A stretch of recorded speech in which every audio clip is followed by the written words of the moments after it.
Olá, muito boa tarde. Cidadania crente, um conceito que passa também pelo meio hospitalar. Ele inscreve-se no enquadramento legal da assistência espiritual e religiosa nos cuidados de saúde, que analisamos neste programa em cada quarta-feira. Hoje, com o Padre Fernando Sampaio, coordenador nacional dos capelães hospitalares.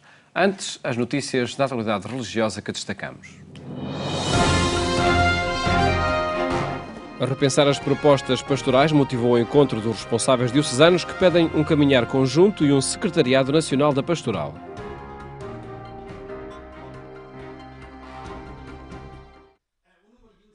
Pensar novas linguagens e formas de propor a mensagem cristã tem motivado nos últimos anos uma reflexão na Igreja Católica. Depois de um inquérito sobre a realidade eclesial no nosso país, apresentado em 2012, e uma nota pastoral dos bispos portugueses em 2013, os responsáveis diocesanos reuniram-se para dar conta dos passos que as igrejas locais têm dado. Nós caminhámos com um grande inquérito em que as pessoas participaram sobre quais eram as necessidades maiores da pastoral em Portugal e da nova evangelização. Esse inquérito resultou depois num apanhado geral de questões. Entretanto, adiantou-se com um primeiro projeto que não foi avante porque, digamos, punha mais a este nível nacional aquilo que se havia de fazer por diante. Daí que tenha sido revisto e depois tenha dado lugar a estes rumos. Estes rumos são suficientemente largos para que depois cada igreja em particular os possa assumir e também enfim, colorir com eles, mas colorir ativamente com eles aquilo que vai fazendo e que é diverso. Em causa a definição de uma estratégia comum ou assumir que as linhas da renovação pastoral passam essencialmente pelas igrejas locais. Os responsáveis diocesanos pediram, para além de um fórum de debate de ideias, a revitalização de um secretariado nacional da pastoral.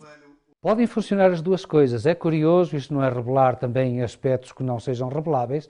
Dentro da Conferência Episcopal, já mais do que uma vez se falou da necessidade de recuperar este órgão de pastoral a nível da Conferência.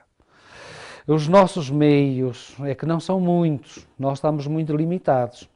Mas estou convencido que isto, se for referido mais uma vez ou duas na conferência, porventura a conferência é capaz de se encaminhar para isso. Dom Manuel Linda, à frente da Comissão Episcopal das Missões e Nova Evangelização, quer colocar um acento tónico na proximidade para a partilha de ideias e no levar por diante este projeto da Igreja em Portugal.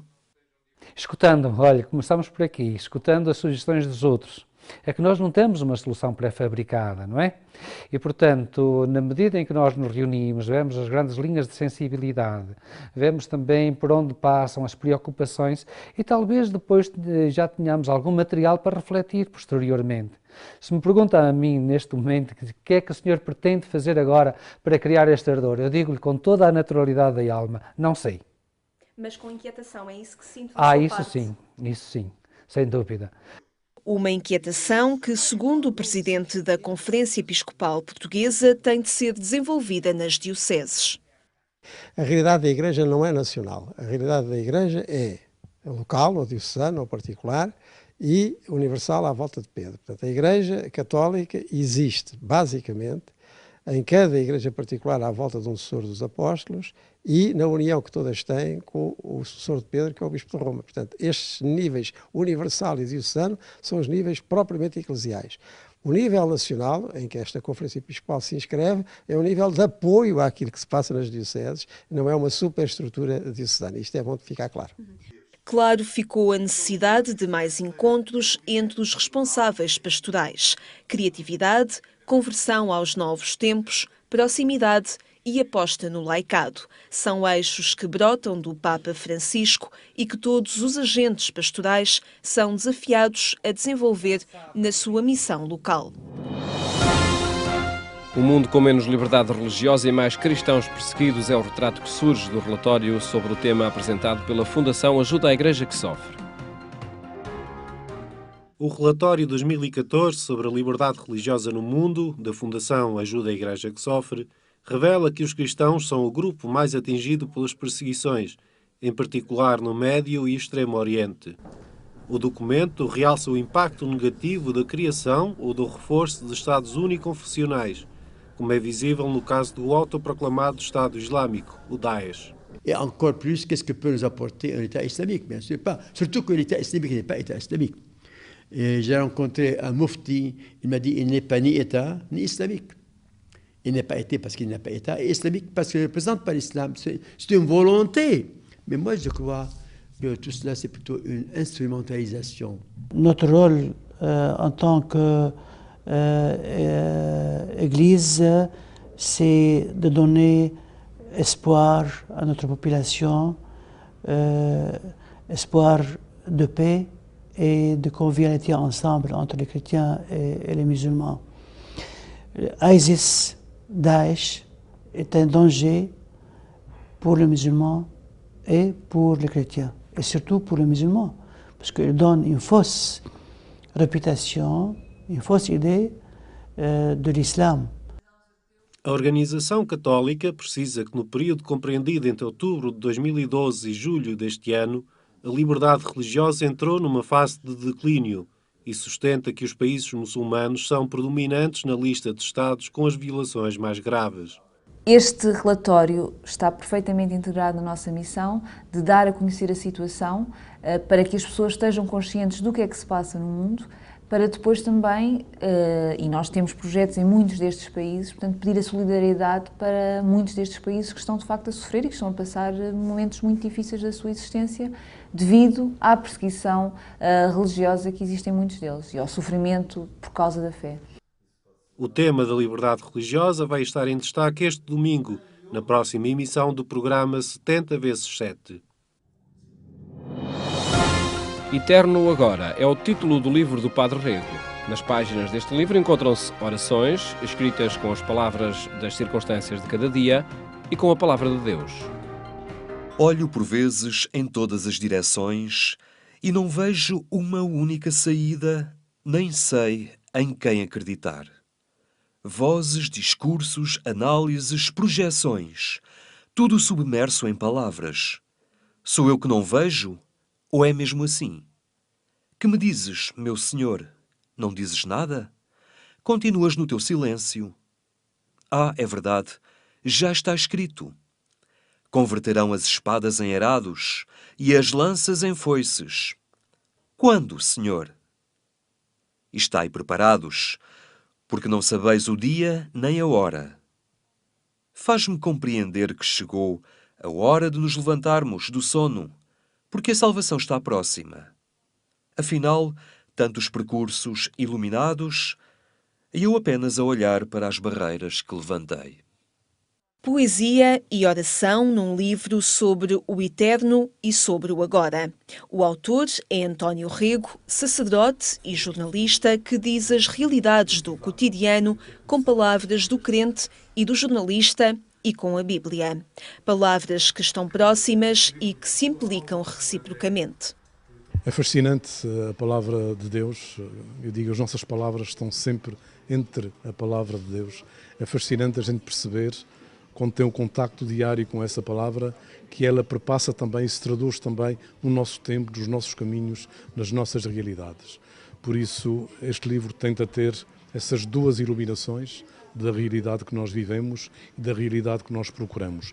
E também reflete a tensão que nós sentimos de nunca atingirmos aquilo que pretendemos. São discursos orantes e que partem de percursos de vida concretos. Desde logo, os do autor, que assinala 50 anos de ordenação sacerdotal.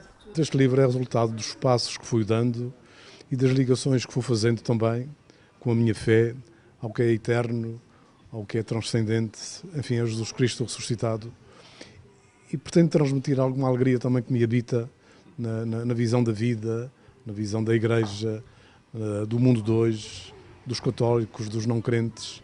Penso que há sinais e há valores que estão dispersos por todos. Sinais e valores que estão nas linhas e nas entrelinhas de cada texto do Eterno Agora e que encontram diferentes repercussões em cada leitor. Acho que este livro até podia ter um subtítulo que era Terno e Eterno Agora, porque é um livro de uma ternura incrível, de uma gratidão enorme, de um olhar para este mistério da vida, do sofrimento, das alegrias, das tristezas, e que nos leva tão longe que aquilo que nos fica é a esperança, a gratidão e essa ternura.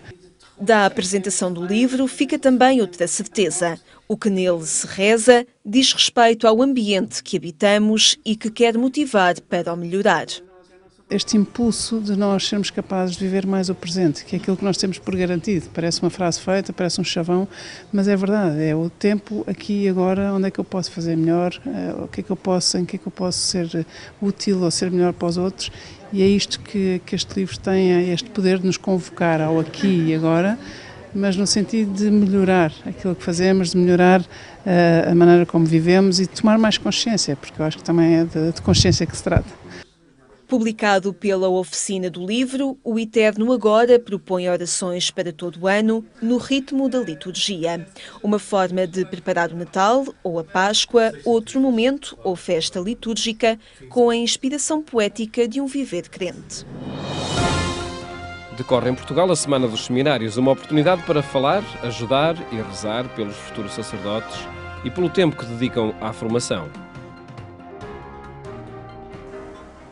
O Papa Francisco inspira as propostas para assinalar a Semana dos Seminários. Servidores da alegria do Evangelho. É o tema para as mensagens e celebrações. Fundamenta-se na exortação apostólica, a alegria do Evangelho, e dirige-se àqueles que são chamados a ser, nas comunidades, os primeiros sinais de alegria e de anúncio do Evangelho. Os padres, os presbíteros, concretamente, são aqueles que, de um modo muito direto, são chamados e são enviados para realizar esta missão, juntamente com todo o povo de Deus que servem. E, portanto, estamos em plena sintonia com a Igreja e procuramos dar este sinal positivo, alegre e feliz do que é abraçar a vocação sacerdotal. E em Portugal, a proposta vocacional acontece de forma cada vez mais dinâmica.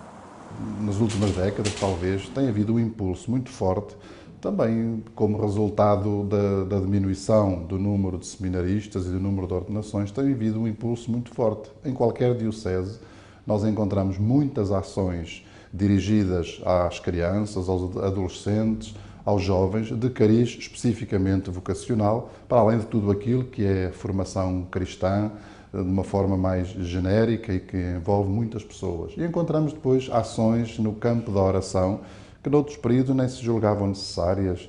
Esta semana, a Semana dos Seminários, é uma ocasião para dinamizar ações semelhantes e, sobretudo, fazer com que cheguem a todos os crentes e às várias comunidades.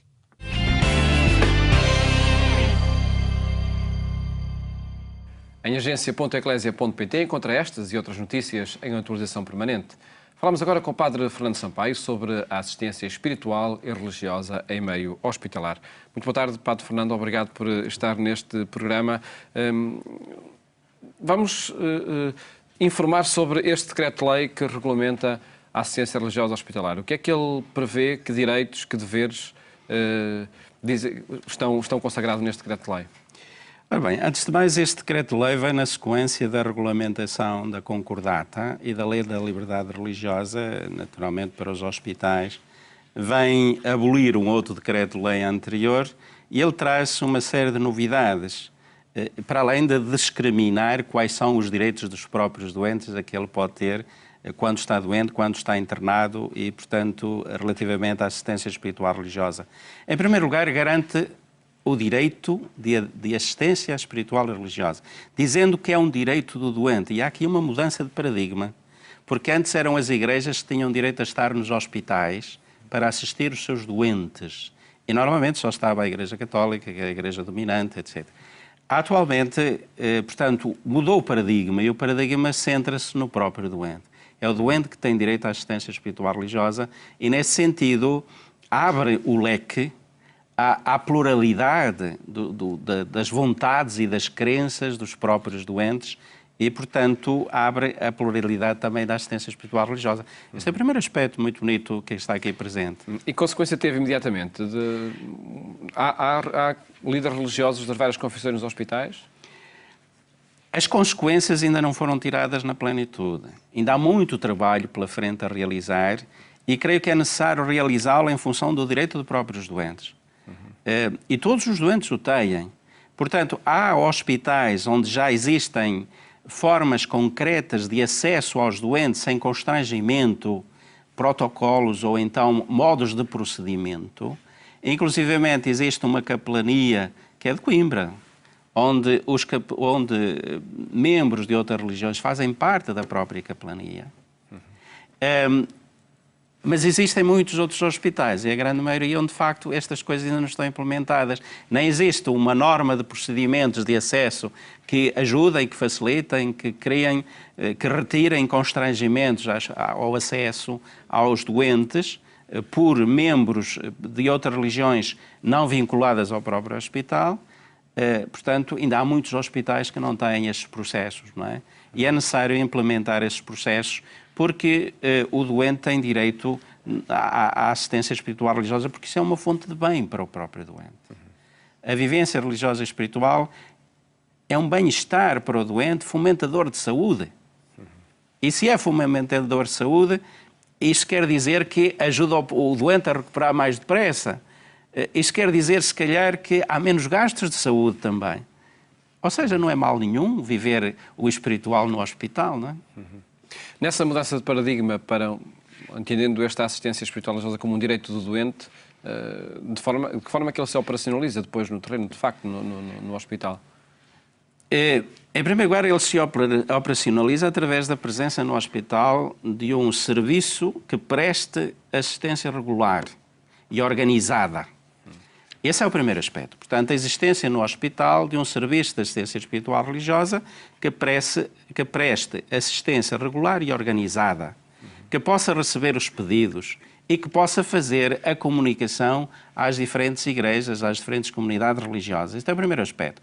Em segundo lugar, é necessário implementar uma outra coisa, a meu ver, que é extraordinariamente importante e que já está a nascer em alguns hospitais portugueses, mas que existe no estrangeiro, que é quando o doente é internado, e isto está previsto no decreto-lei, quando o doente é internado, se aborda o doente exatamente no seu desejo de assistência espiritual religiosa. E o momento do internamento, diz o decreto-lei, é um momento propício para isso. Ou seja, esta é uma atitude também que é um paradigma novo, que é os próprios cuidados de saúde a promoverem os próprios direitos dos doentes, aqui o direito à assistência espiritual religiosa, a promover ativamente o respeito pelo próprio doente. E é isto que é necessário implementar muito mais, e é que é necessário que se faça muito mais. Às vezes dá-me a impressão que há demasiados preconceitos a este nível. Este tema da religião, ele estará presente só, por exemplo, em cuidados com a alimentação, de forma periférica, de forma marginal, e não no específico da assistência religiosa?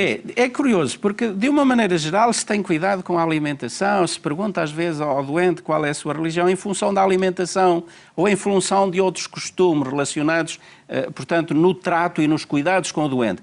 Mas se esquece exatamente a dimensão espiritual religiosa, que é extraordinariamente importante e que devia estar incluída. Não há cuidados integrais se não há exatamente esta atenção. E esta atenção produz extraordinariamente bem nos doentes. Aliás, o próprio decreto-lei o diz que é reconhecido a assistência espiritual religiosa como uma necessidade essencial, com efeitos relevantes na relação com o sofrimento e a doença, particularmente nas situações mais graves. Porquê? Porque é fonte de paz, é fonte de bem-estar, é fonte de harmonia interior. Eu recordo-me de uma doente, não vou dizer o nome naturalmente, que muitas vezes, na fase final da sua vida, manifestava grande sofrimento e muitas vezes as enfermeiras diziam: não sabemos o que é que havemos de fazer, já lhe demos os analgésicos, não sabemos o que havemos de fazer. Quando eu passava, e às vezes ela estava nesta situação, eu entrava, conversávamos, ela conversava sobre o seu próprio sofrimento, a seguir rezávamos, dava-lhe a comunhão e ela ficava a dormir. O que é que aconteceu aí? Eu fui placebo, a religião foi placebo, se calhar, mas que bom placebo. Porque não é, existe algo de interior que se chamam as emoções, e as emoções positivas, que a religião produz, que a espiritualidade produz, e que a fonte, no fundo, acaba por ser fonte de bem-estar na própria harmonia do próprio organismo, na sua relação com o psíquico e com o espiritual. Esse, portanto, é um direito que o doente tem no ambiente hospitalar. Acredito que nesta mudança de enquadramento legal, mudança de paradigma, há também deveres que o doente também deve concretizar. E o dever, o grande dever do próprio doente é exatamente porque é crente. Pedir assistência espiritual e religiosa, porque ele só pode ter livremente se a pede. Este é o dever do próprio crente, para que possa exercer os seus direitos. E vou-lhe dizer mais uma coisa. Não só defende, ao pedir a assistência espiritual religiosa, não só defende os seus próprios direitos, como defende os direitos dos futuros doentes, como até em todos aqueles que se opõem à presença da assistência espiritual religiosa, defende os seus próprios direitos a eles também terem assistência espiritual religiosa, mesmo que não sejam crentes. Porque a questão da espiritualidade é uma questão humana e existe em todo o homem, mesmo que não seja crente. É engraçado porque, por exemplo, na Holanda, a caplania, a equipa de caplania, tem um filósofo exatamente para assistir aqueles que não são crentes. Ou seja, ao pedir a assistência espiritual religiosa, estamos a defender os próprios direitos de todos os doentes a terem um acompanhamento nesta dimensão, quer sejam crentes, quer não sejam. Terem a sua cidadania também a crente quando é o caso. Não é? Exato. E esperemos que assim aconteça. Nós voltaremos a encontrar-nos para continuar a analisar este decreto-lei e o novo enquadramento legal da assistência espiritual e religiosa em meio hospitalar. Mais logo, pelas 22h45, pode ouvir o programa Eclésia na Antena 1. Aqui na RTP2 regressamos amanhã. Votos de boa tarde. Até amanhã, se Deus quiser.